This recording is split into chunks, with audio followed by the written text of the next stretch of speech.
Hello YouTube, Dbtgamer, Pokemon Play, Part 90. In the last part, YouTube, we caught Moltres. In this part, we hope to finish on Victory Road. I'm going to pick up where I left off YouTube. Last part, I was just about to talk about somewhere, but we ran out of time, so I'll talk about it now.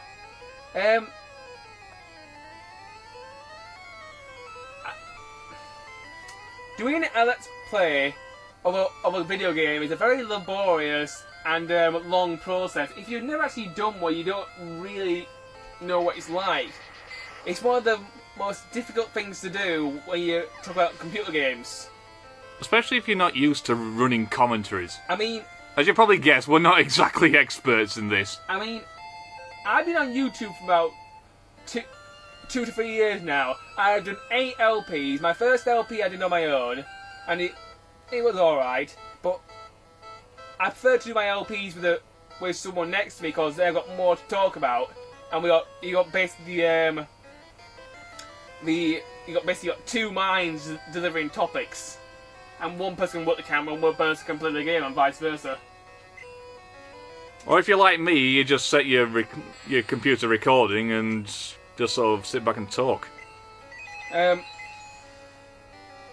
It's kind of difficult to do a recording because you've got to have your mind on the game, you've got to have your mind on the camera, and you've got to have your mind on what you're talking about, and you've got to have your mind on where you're going in the game next. You've got a lot to think about. If you've never done an LP before, or a game walkthrough, you won't understand how difficult it is to put one of these things together. The thing is, when there's 2 of us, we talk about the game, yeah, but every now and again we tend to sort of go to a topic completely different, and we completely forget about the game. So, my goodness, Blastoise looks fat. Yeah. Seriously. Oh well, maybe lightning bolt therapy will help. So yeah, it is difficult to talk about something completely unrelated and play a game at the same time. If you watch my Let's Play, all my talking is about the game, because well, I could talk about Pokemon non-stop, but I don't want to sound boring. Because yes, I mean, I have watched Pokemon LPs before, and one Pokemon LP I watched, the guy, every trainer, he did a lowdown for each Pokemon they had. And it was a good LP, but the problem with the LP was, this guy, he never lost one battle. And the way he did his LP was, the LP was called A Diary of a Pokemon Trainer. It was done by the Ultimate Gamer. Right, I don't think I've seen that. And it was a good LP of Pokemon Emerald. But my problem was, if this is supposed to be a diary of a Pokemon trainer, most Pokemon trainers come to a point in their life where they may see a challenge and they may lose. The only problem I had with the LP was, so it wasn't the so much guy never lost, and it never really felt that true to life because he was winning all the time. It was a little bit uneventful. Predictable. Uneventful, predictable, whatever. So I suppose that's the problem with things like role-playing games. Eventually you'll reach a level where literally nothing can stand in your way. No, basically every battle he did, he won. And he sort of boasted about it. Like he said, "This is my 300th victory, and I've lost none." And when the thing is, losing is part of any game. It's exactly. like anything you do in life. There's a possibility of losing. Exactly. When I do this Pokemon LP, I have lost 1 battle so far to Misty, and I showed it. You've come close to losing many times. It's just,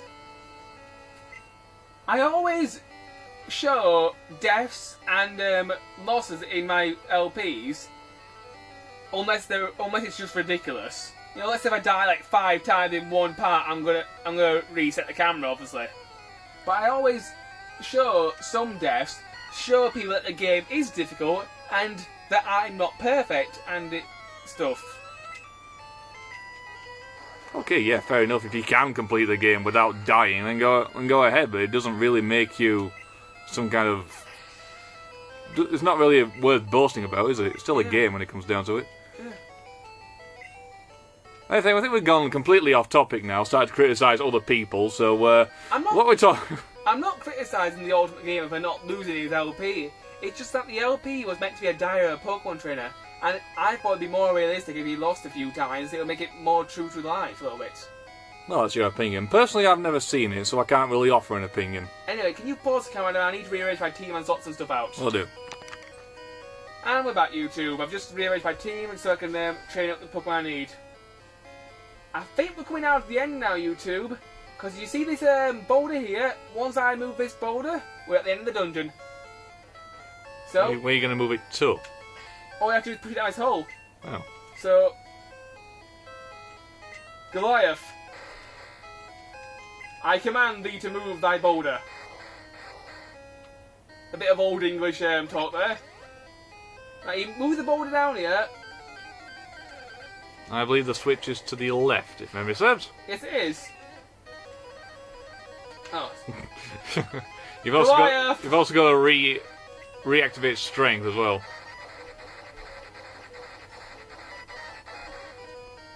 Right, here we go. And then pause coming for a moment. Right, so about YouTube, just a few technical difficulties. Yeah, he heard the laptop beep. Yeah, well the laptop beeps when its battery's down to 3 minutes. It's not my fault your laptop battery's shite.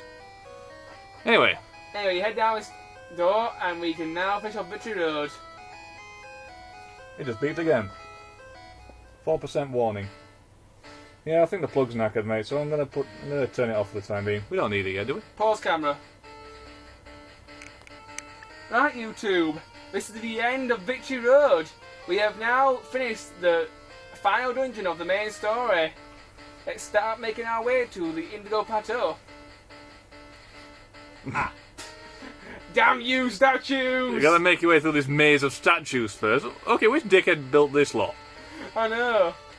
I want to do some level grind before we start the Indigo Plateau, YouTube. My team isn't quite ready yet. Naturally, the Indigo Plateau is Indigo. Here we are, YouTube.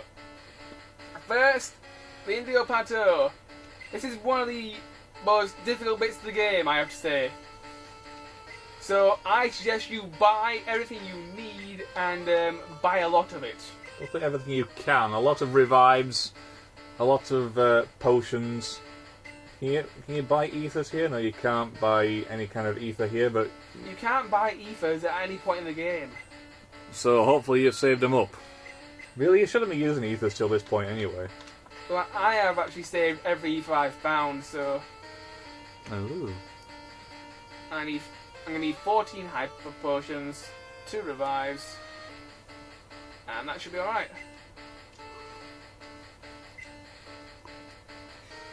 Anyway, Sell? Yeah, I'm gonna sell that guard special because it's useless at this point in the game. I shouldn't bother Have you with... actually beaten Pokemon Blue, Adam? No, I beat Yellow. Oh. Did you ever find the Indigo Plateau hard? What was it like for you when you played it? Was it... When I first played this, I was like 12 years old, so yeah, I did find it somewhat challenging. It was one of the first role-playing games I'd ever played, apart from like Final Fantasy. Yeah, Final Fantasy, Breath of Fire 3, and Pokemon Yellow. They were the original 3 that got me started into role-playing games, and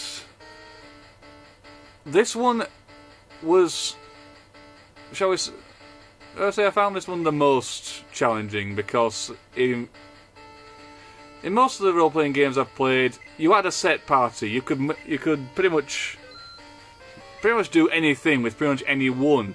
But with this game, you had to really think about what Pokemon you wanted. If you didn't have the right Pokemon at the right time, you were pretty much screwed. Adam, could you pause camera? I need to rearrange my team so I can fly back to the previous towns and get everything I want.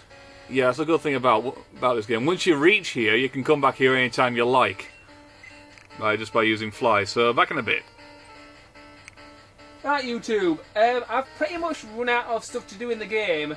I need to level grind in order to do the Pokemon League. So I'm gonna fly around the Pokemon world and do some shopping, and then I'm gonna end the part. So let's just have a little bit of a trip down memory lane. So we're just gonna sit around and do boggle and talk shite for another 4 minutes, like we usually do, in fact. Our first stop is Pewter City. I'm gonna buy 14 potions. You may be asking why on earth am I buying the weakest healing item in the game? Because it still has its uses. Because he has OCD. What's OCD? Obsessive compulsive disorder. I do not have obsessive compulsive disorder.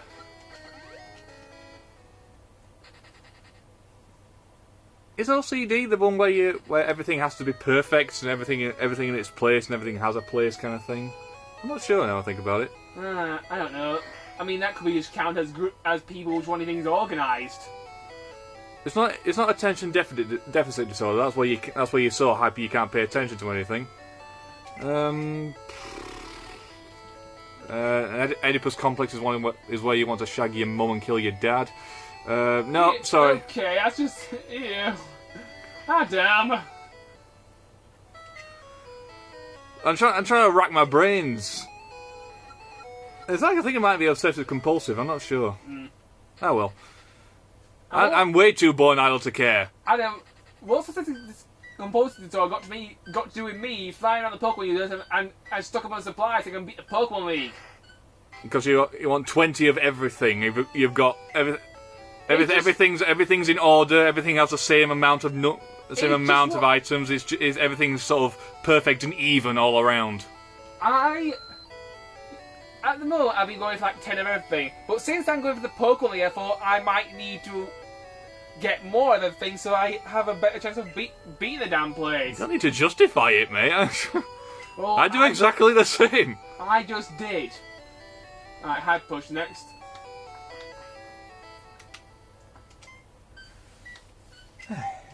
So there are some new items in the Pokemon League. There's the Maximum Potion, which heals your Pokemon to full health no matter what their HP limit is. So you want to buy a shitload of them? I probably won't be buying them because my Pokemon have no higher than 200 HP.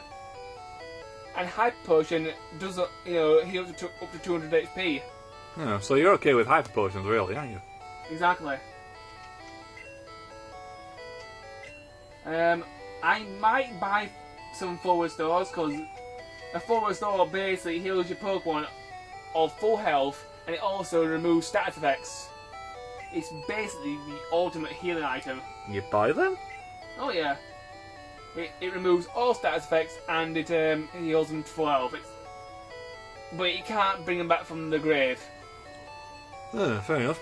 If you're paralysed and on 1 hit point, you use that and you'll be back to full health and you won't paralysed anymore. So basically it's sort of the cure-all of the Pokemon universe. Yeah. Anyway, YouTube, let's go back to Indigo Plateau. Oh, come on. Your computer's spazzing out on me again. How much time is left? About a minute. So, what do you want to do? Right, YouTube. We have reached Indigo Plateau. In the next part, we shall challenge it. Until then, goodbye. See you around, guys.